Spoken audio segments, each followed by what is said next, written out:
믿음이 강한 우리는 마땅히 믿음이 약한 자의 약점을 담당하고 자기를 기쁘게 하지 아니할 것이라. 우리 각 사람이 이웃을 기쁘게 하되 선을 이루고 덕을 세우도록 할지니라. 그리스도께서도 자기를 기쁘게 하지 아니하셨나니 기록된 바 주를 비방하는 자들의 비방이 내게 미쳤나이다 함과 같으니라. 무엇이든지 전에 기록된 바는 우리의 교훈을 위하여 기록된 것이니 우리로 하여금 인내로 또는 성경의 위로로 소망을 가지게 함이니라. 이제 인내와 위로의 하나님이 너희로 그리스도 예수를 본받아 서로 뜻이 같게 하여 주사 한 마음과 한 입으로 하나님 곧 우리 주 예수 그리스도의 아버지께 영광을 돌리게 하려 하노라. 그러므로 그리스도께서 우리를 받아 하나님께 영광을 돌리심과 같이 너희도 서로 받으라. 내가 말하노니 그리스도께서 하나님의 진실하심을 위하여 할례 추종자가 되셨으니 이는 조상들에게 주신 약속들을 견고하게 하시고 이방인들도 그 긍휼하심으로 말미암아 하나님께 영광을 돌리게 하려 하심이라. 기록된 바 그러므로 내가 열방 중에서 주께 감사하고 주의 이름을 찬송하리로다 함과 같으니라. 또 이르되 열방들아 주의 백성과 함께 즐거워하라 하였으며 또 모든 열방들아 주를 찬양하며 모든 백성들아 그를 찬송하라 하였으며 또 이사야가 이르되 이새의 뿌리 곧 열방을 다스리기 위하여 일어나시는 이가 있으리니 열방이 그에게 소망을 두리라. 소망의 하나님이 모든 기쁨과 평강을 믿음 안에서 너희에게 충만하게 하사 성령의 능력으로 소망이 넘치게 하시기를 원하노라. 저는 목사이기 전에 한 가정에서 식구 중 한 명으로 살고 있습니다. 그래서 이 가정생활을 하다 보면 저와 성별이 전혀 다른 아내와 살아내고 저보다 너무 어린 딸과 같이 사는 게 쉽지 않더라고요.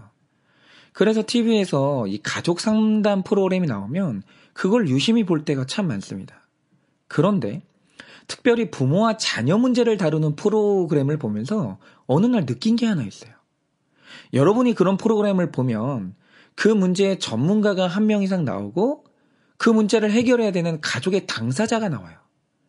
그런데 여러분은 부모, 자녀의 문제를 해결하는 그 프로그램을 보면서 한 번이라도 문제 해결의 당사자로 자녀들이 나오는 걸 본 적이 있으세요? 그러니까 이런 거죠.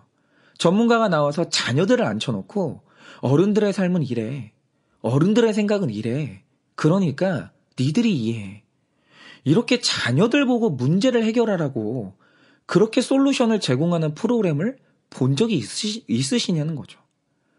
그런데 저는 그런 프로그램을 본 적이 없습니다.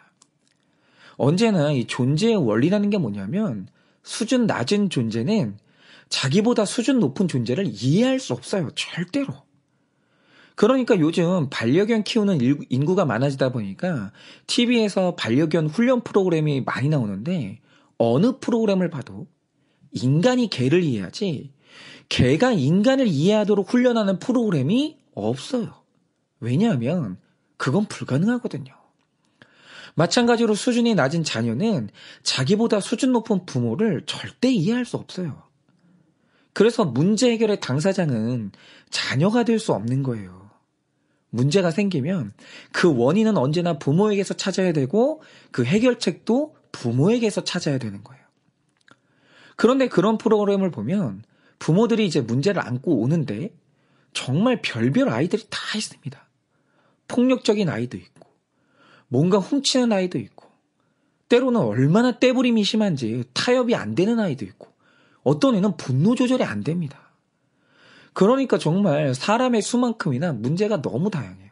그런데 제가 그런 장면들을 보면서 느끼는 게 뭐냐면 도대체 가족이라는 특별한 공동체가 어떻게 이루어질 수 있는지 그걸 보게 돼요. 여러분 많은 부모님들이 자녀 고난에 대한 고통을 안고 그곳까지 나오는데 거기를 굳이 나오는 이유가 뭐겠어요? 궁극적으로는 문제를 없애려고 오는 게 아니에요. 여러분 생각을 해보세요. 어린애들이 이해 안 되는 행동을 할 때 그 미성숙이 어느 날 성숙으로 바뀝니까? 안 바뀝니다. 분노가 가득 차서 펄펄 뛰는 애들이 갑자기 온유해집니까? 그런 일은 일어나지 않아요. 어떤 아이도 문제없고 완벽한 아이는 없는 거예요. 그런데 해결도 안 될 문제를 안고 부모님들이 거기까지 오는 이유가 뭐겠어요? 해결하려고 오는 게 아니라 이해해 보려고 찾아온 거예요. 아, 내 아이 마음이 이랬구나. 그래서 이 아이가 이렇게 행동했구나. 이렇게 문제 해결이 아니라 문제를 이해하려고 오는 거예요. 그리고 이해된 그 문제는 받아들이는 거예요. 여러분, 바로 이겁니다. 가정은 문제가 해결돼서 이루어지는 공동체가 아니고 문제가 이해되고 문제 자체를 받아들여야 이루어지는 공동체예요. 그런데 그걸 해야 되는 사람이 누구냐? 이해와 받음은 수준이 낮은 애가 하는 게 아니에요. 받아들임은 수준 높은 부모가 해야 되는 거예요. 애는 죽었다 깨어나도 부모의 실수, 부모의 죄를 이해하지 못해요. 여러분, 이해한다는 것과 받아들임의 사역은 오직 수준 높은 부모의 사역인 거예요. 그런데 부모 쪽에서 만약 그 문제를 끝까지 이해하지 못하고 끝내 받아주지 못한다. 그럼 그때 가정은 깨어지고 가족이 서로를 버리게 되는 거예요. 여러분, 이렇게 가정이라는 공동체의 토대는 단순히 문제 해결이 아니라 문제에 대한 이해와 문제 자체를 받아주는 것이고 그것은 수준 높은 부모의 사역인 거예요. 그런데 오늘 말씀을 보면서 놀라운 것은 하나님의 나라가 이렇게 이루어진다는 거예요. 여러분, 이 설교를 들으시는 분들은 이제 다들 마태복음에서 예수님의 족보를 보신 적이 있을 거예요. 그런데 그 족보가 구원받은 사람들의 족보인데 중요한 건 그 족보에 기록된 이름들 중에 문제없는 이름이 한 이름도 없다는 거예요. 창녀였던 기생 라합, 영원히 여호와의 총회에 들어오지 못한다고 저주를 받은 민족이 모압인데 그 모압 출신 여성 룻이 또 족보에 올라가고, 며느리와 동침해서 아이까지 낳은 다말, 불륜을 저지르고 불륜녀의 남편을 청부살해한 다윗. 그냥 문제가 없는 사람이 없어요. 그런데 이 문제 많은 사람들이 다 하나님 나라에 들어갔어요. 그 족보에 올라갔습니다. 그러니까 하늘의 가족이 전부 이런 문제 인생들로 채워진 거예요. 그런데 이런 문제 많은 인간들이 어떻게 하나님과 가족이 될 수 있습니까? 7절을 보면 그 답이 나오는데요.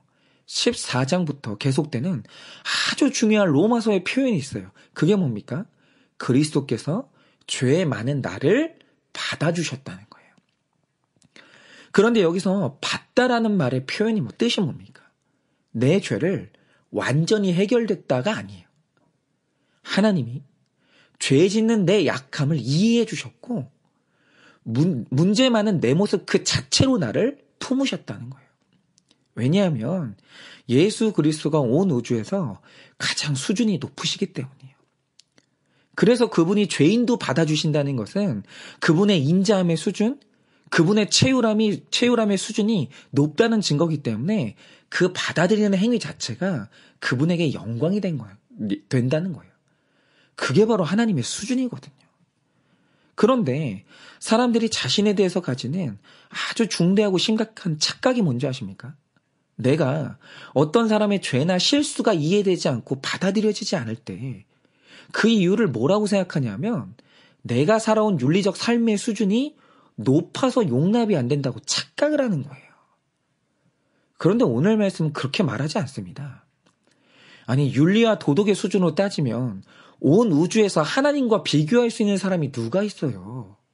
그런데 하나님은 죄인을 채유라고 받으시는데 같은 죄인인 인간은 채율이 안 되고 받아들여지질 않는 거예요. 그 이유는 뭐냐? 바로 그가 내 죄 보는 수준이 낮기 때문이고 인간을 이해하는 수준이 낮기 때문이에요.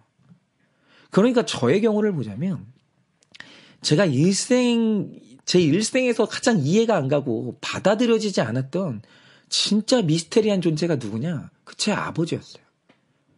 그런데 그 중에서 가장 이해 안 되고 정죄가 됐던 부분이 뭐냐면 아버지가 목회자시거든요. 그리고 날마다 성도들한테 이렇게 살으라고 설교하시거든요. 그런데 아버지는 자기가 설교했던 대로 안 사시는 거예요. 저는 그 사생활을 보잖아요. 안 되는 거예요. 특별히 제 아버지는 정말 혈기가 많으신 분인데요. 그런데 교회에서는 성도님들을 상대로 그 혈기가 나타나지 않아요. 얼굴 붉히거나 싸운 적이 없어요. 그런데 밖에서 쌓인 게 있으면 그걸 어디서 푸냐? 가정에서 늘 푸셨어요. 언제나 저희들에게 화를 많이 내셨고 어머니에게도 화를 많이 내셨어요. 그런데 그래놓고 또 설교는 그렇게 안 하시는 거예요. 그러니까 어릴 때 그게 얼마나 정죄가 되는지 그 아버지의 모습이 체휼이 안 되고 안 받아들여지는 거예요. 그런데 제 아버지가 그 처음 개척하셨을 때 연세가 40쯤이셨는데 지금 제가 제 아버지 나이가 됐어요. 그리고 제가 아버지처럼 한 교회 담임 목사가 됐어요. 그런데 조금씩 아버지를 보는 눈이 달라지는 거예요. 저는 이 담임 목사가 된 저는 아버지처럼 아무것도 없는 맨바닥에서 개척하지 않았어요. 저는 지금 시작부터 교회에 충성하는 성도님들이 있고 함께 교회의 고민을 나눌 장로님들이 있고 자기 예배처소가 있는 안정적인 교회 담임 목사가 됐어요. 그런데 제 아버지의 시작은 저와는 완전히 환경이 달랐습니다. 교회 문제가 터질 때 상의할 사람이 한 명도 없는 외로운 상황이었고 그러니 교회 사건, 사고가 터질 때마다 그게 얼마나 외롭고 스트레스가 되셨겠어요. 그런데 목회자인 아버지에게 자기 감정을 표출할 것은 가정밖에 없었어요. 그런데 제가 나이 먹고 제 수준이 올라가니까 그때서야 아버지의 분노, 아버지의 외로움, 왜 아버지가 그럴 수밖에 없었는지가 이해가 되고 체휼이 되는 거예요. 그리고 이 아버지가 설교한 대로 살지 못하셨거든요. 그런데 이 문제는 제가 설교한 대로 저도 살지 못해요. 아니 저는 아버지가 했던 것보다 더 형편이 없어요. 그런 제 죄를 보게 되니까 이 문제에서는 이 나이가 되니까 아예 입이 다물어지는 거예요. 아니 저 같은 게 감히 누구를 비난해요. 내가 더한데. 그냥 이 문제는 아예 입이 다물어졌어요. 저는 그 부분에 있어서 아버지에게 할 말이 없어요. 이미 아버지보다 더 못 살기 때문에. 그냥 저 자신이 제가 설교한 대로 살기 너무 바쁘고 이미 너무 많이 실패를 하기 때문에 이제 아버지에 대해서 정죄하거나 판단 자체가 없어요. 이제 기억도 안 납니다. 그런 문제는. 그런데 이렇게 판단과 정죄가 사라지고 아버지를 향해 채움과 받아짐이 되는 이유가 뭐냐면 제가 제 죄 보는 수준이 올라갔고 사람을 이해하는 수준이 올라갔기 때문이에요. 그런데 사실 저는 아직도 이 아버지가 이해되지 않고 받아지지 않는 부분이 아직도 몇 개 있어요. 그런데 이제 이 부분도 고백이 되는 게 뭐냐면 이게 아버지 문제가 아니라 아직도 내가 그 영역에 있어서는 아직 내가 실력이 안 되고 수준이 안 되는구나. 이게 이제 내 문제구나. 여기까지는 왔어요. 제가 이 실력까지는 이제 올라온 거예요. 여러분 5절 말씀처럼 예수 그리스도를 본받는다는 게 뭡니까? 우리 성화의 수준이 예수님을 목표로 전진하는 거예요. 그런데 여러분 성경에 나와 있는 예수님의 수준이 뭡니까? 내가 너무 윤리적으로 높고 죄인들이 너무 더럽기 때문에 그들과 상대 안 하는 게 예수님의 수준이었냐? 그게 아니에요. 죄인이 체휼되어지고 창녀도 받아들여지고 세리도 받아들여지고 살인자도 받아들여지는 게 바로 그게 예수님 수준의 성화인 거예요. 그러니까 받아들이는 수준이 넓어지면 넓어질수록 이해되는 수준이 깊어지면 깊어질수록 바로 그가 예수님에게 더 가까이 가는 거예요. 여러분 지금 여러분 삶에 도저히 이해되지 않는 죄인이 누가 있습니까? 도저히 받아지지 않는 내 배우자의 모습, 내 자녀의 모습, 내 식구, 내 직장 동료들의 모습이 뭐가 있을까요? 그런데 왜 내가 체휼이 안 되고 받아지질 않냐? 그 원인은 예수님만큼 내 수준이 안 올라간 거예요. 내 성화의 이 수준이 실력이 거기까지 못 간 거예요. 내 수준이 낮아서 이해가 안 되는 거지 상대가 특별히 악해서 그런 게 아니라는 거예요. 그러니 오늘 기도하실 때 이해되지 않는 사람을 놓고 받아지지 않는 사람을 놓고 그 사람의 변화가 아니라 주님 제 거룩의 실력이 올라가게 해주세요. 주님 저의 수준이 예수님만큼 올라가게 해달라고 여러분 그렇게 기도하세요. 그렇게 나의 성화의 실력이 점점 높아져서 사람이 점점 이해되어지고 받아지는 사람이 점점 많아지는 여러분의 하루 되시고 또 여러분의 인생 되시기를 예수님의 이름으로 축원을 드립니다.